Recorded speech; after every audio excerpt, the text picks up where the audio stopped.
So, hello mga kabayan. So, punta lang po tayo sa etravel.gov.ph.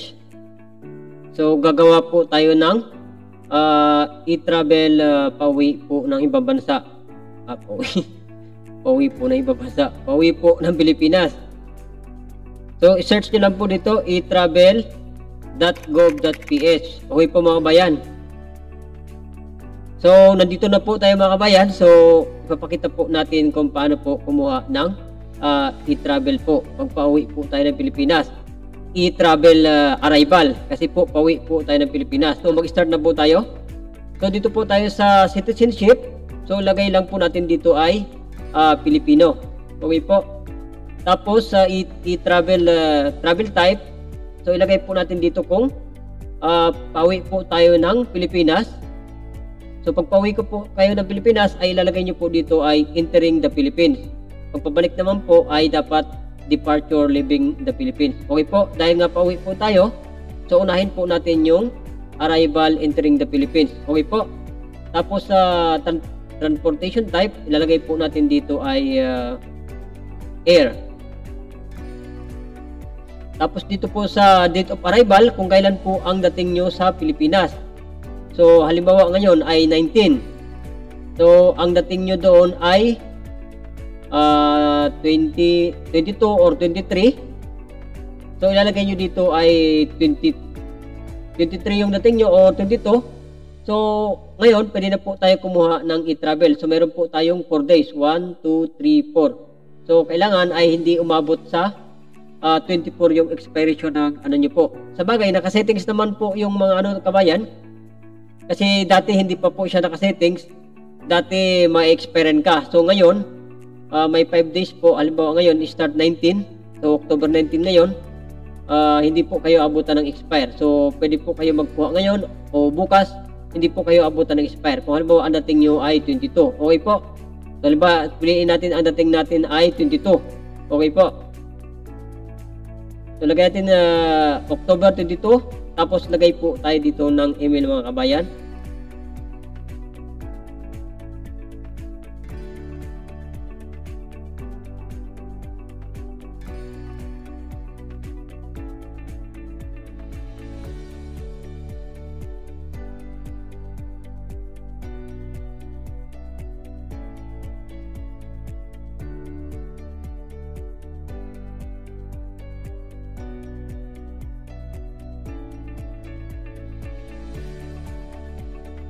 So, pag nalagay nyo na po yung email mga kabayan, so para hindi na kayo mag-type ulit, ay i-copy paste nyo na lang po yan.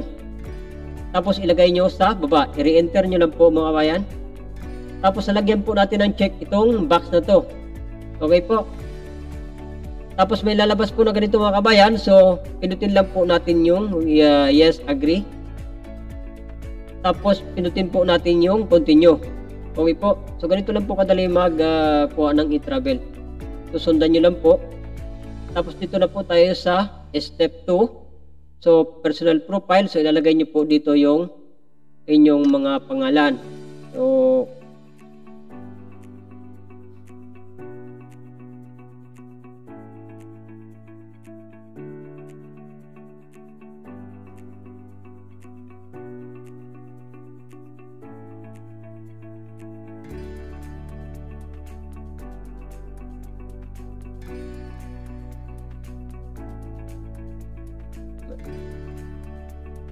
So, pwede po kayo maglagay dito ng middle name or hindi na, okay lang po. Kung may junior po, lagyan nyo po ng junior or senior ka or the second, the third, the fourth, the five. So, lagyan nyo. Ay, kung wala naman po ay lagyan nyo na lang po sila ng space. Kahit huwag nyo na pong pilapan. Tapos, lagay po tayo dito ng passport number.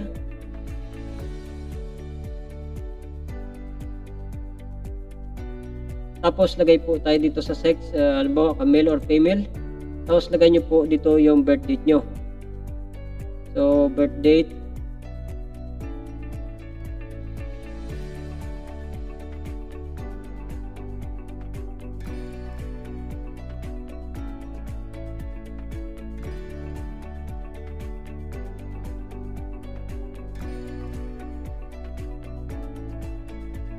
Pero pag sa cellphone, mabilis lang to kami gawin eh.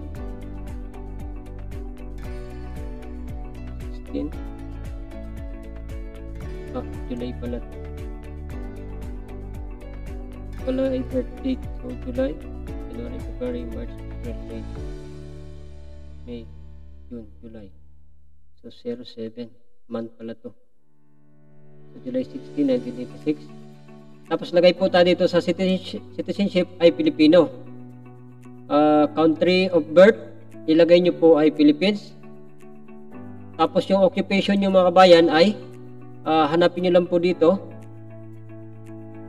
Ano yung occupation nyo? Domestic helper or ano po? Seaman kayo or student. So, lagay natin dito ay worker. Kung ano wala po dyan, bakita ay lagyan nyo lang po ng worker, laborer. Worker or laborer. Okay po, tapos lagay po tayo dito ng Philippines contact number.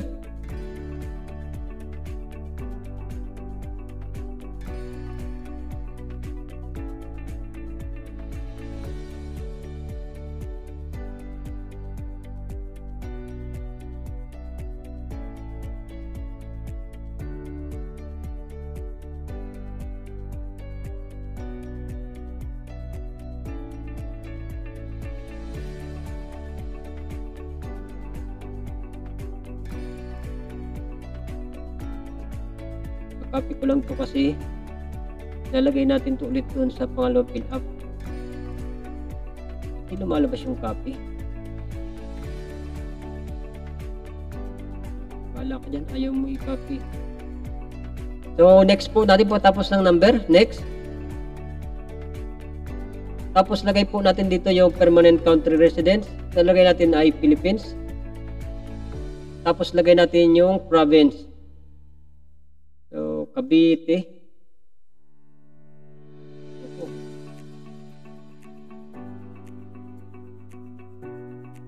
Municipality of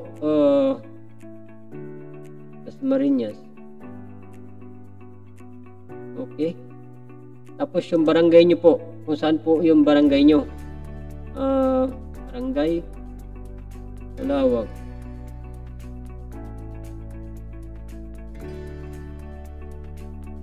Tapos yung house number, lagay nyo po. Tapos dito sa address line to mga kabayan, kahit iwanan nyo na lang po yan naka-blank. So dito na po tayo sa step 3, Travel Details Philippines. So kung kailan yung nilagay nyo dun sa una po, kung kailan yung dating nyo, ay automatic na pong maglalagay dito. Tapos dito po sa country of origin, kung saan po kayong bansa. Okay po mga bayan. So ako, Oman. So, are you overseas Filipino workers? So sabihin nyo ay yes. OFW qualification is land-based. Kung land-based po ang trabuhan nyo. Purpose of travel. Kung wala po dyan yung mga mga kabayan, ilagay nyo na lang po ay others. Kung wala dyan po yung purpose of travel nyo, others na lang po ang ilagay nyo. So, travel type is passenger. Name of airline. Kung ano po ang pangalan ng inyong mga airline, mga kabayan. So, airline Emirates. So, flight number. AK33. Lagay nyo yung flight number nyo po. Tapos dito sa itong seatbed number, so hindi na po yan required. Kung maglalagay kayo ay okay lang, kung ay iwanan nyo na lang po. Okay? So next po tayo. So dito na po tayo sa destination upon arrival in the Philippines mga kabayan. So saan po ba kayo pupunta sa Pilipinas? So saan po yung bagsak nyo? Mag-hotel ba kayo or residence or transit? Siyempre pauwi tayo ng Pilipinas dahil Pilipino tayo ay residence po ang lalagay natin dito. So gaya po ng kanina, para hindi na po kayo mag-fill up dahil naka-fill up na po kayo dati. So, pipindutin nyo lang po yung same as permanent country residence. Okay po. Di ba nung una nag-fill up po tayo? So, pindutin nyo lang po itong box na to para hindi na po tayo mag-fill up sa mga yan. contact information, house numbers, state, province, click nyo lang po itong box mga kabayan para hindi na kayo mag-fill up. So automatic na po siyang nandyan. So maglalagay ulit tayo dito ng number. Pwede po ilagay nyo yung dating number o yung bagong number. Okay lang po.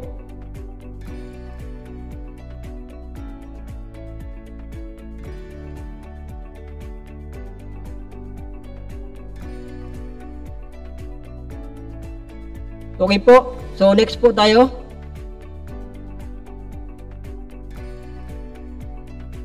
So dito sa health declaration, wala na po mga kabayan. So hindi na po natin kailangan yung mga ang tawag doon, mga PCR test, mga antigen test ay hindi na po natin kailangan yan. So wala na tayong fill upan dito, country report, iwanan nyo na lang po itong naka-blank. So wala na po yan. So nakano na po yan lahat. So magna-next na lang po tayo dito. Sa health declaration, wala na pong mga vaccinated ka man or hindi. Hindi na po kailangan yung magpa-antigen test ka or magpa-PCR test ka, hindi na po kailangan mga kabayan. So pagdating nyo dito ay naka-automatic na itong no. Tapos magna-next na lang po tayo mga kabayan. Okay po? Tapos nandito po yung mga contact, mga po natin. So i-check nyo kung tama ba yung passport nyo. Yung mga nyo dito, i-check nyo po. So pag nakita nyo na po na okay naman po yung nyo, yung passport ay importante mga kabayan, i-check nyo po na maayos. Okay po. Tapos yung mga spelling ng iyong mga pangalan. So pag okay na, nyo lang po, drag nyo po pababa, tapos pagsusubmit na po tayo. Halimbawa kabayan, may mga mali po dito sa mga date of birth nyo. So pinutin nyo lang po yung lapis para po ma-edit nyo po yung mga yan. Okay po. So pag okay na,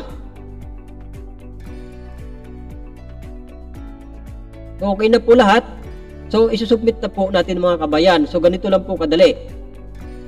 Okay po, susubmit na natin dahil okay na, na-check nyo na lahat ng information nyo, tama naman yun po yung mga passport nyo.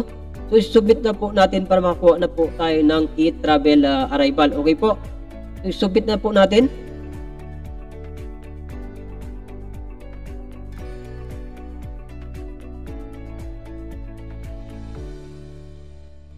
So wait lang po natin, makakuha tayo ng e-travel.